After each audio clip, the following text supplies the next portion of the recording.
was young growing up in the Philippines, I always thought I would live there till the day I die. Why do I say that? We were poor and I never go to places. The farthest I've been was when I ran away from home, and that is like 8 hours away to Manila. And so I said, I would rot in that place till I die. So that was my mindset at the time. And I love to read, and from reading, I came to know of places in the world I can only dream of. We believe that every good gift and every blessing comes from God, and it is my purpose and pleasure at this time to share with you a blessing that God has blessed me with, a travel of a lifetime in 1994. I traveled to Europe from September 12th to November 4th. 1 month and 3 weeks on the road, 7 countries to visit, $1,000 equivalent on my budget, and I was earning like 130 in equivalent per month at that time, so you do the math. And it still amazes me even after this day how I was able to pull the trip on a limited budget, limited time, and with the visa applications. With me it's impossible, but with God everything is possible. It started when a good friend of mine said, you know, my sister in England is wanting me to visit with her and spend a feast in Llandudno. It is spelled as L-A, but you know, the Feast of Tabernacles, this is the one that I was aiming for. So I told her in jest, well, you know, I have a benefit with Philippine Airlines, and if you'd like, I can be a travel companion. And so she told her sister, and her sister in turn said, well, let Linda come and tell her too that we would be paying for your board and lodging because we will be paying for you anyway. So I said, wow, what a blessing.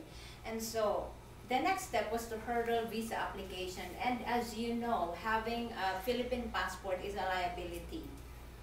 And if I were a millionaire, it would be less of a liability, but I am not, so there.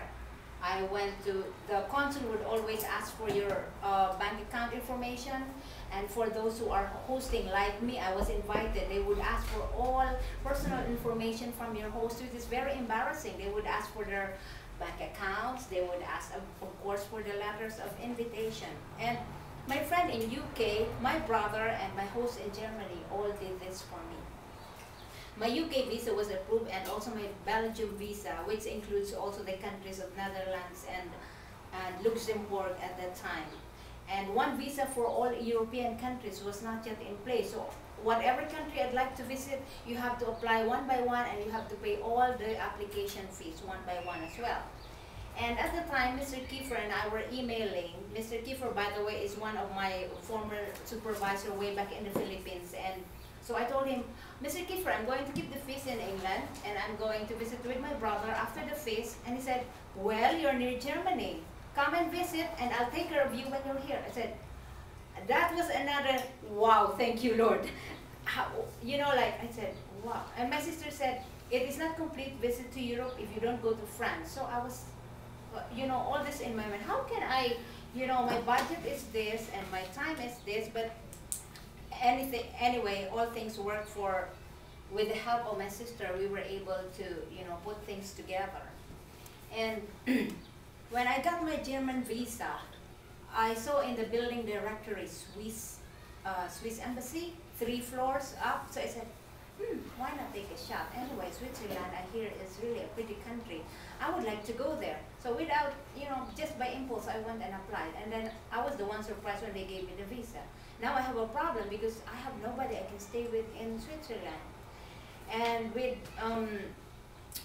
but my sister fixed that for me. Travel in Europe is not complete without visiting France, which I also did not have a hard time, you know, getting the visa from France because they saw my passport in England, from Germany, and what was that, with my brother in Belgium. And so said, oh, she must be okay. So they gave me a visa without any problem. With this itinerary coming to place, I bought myself a 21-day Eurail trade ticket. And it's like really a promo for tourists wherein you just hop on and off train. As long as you have the visa for countries you'd like to visit, you can go anywhere. And boy, did I make the most of those 21 days.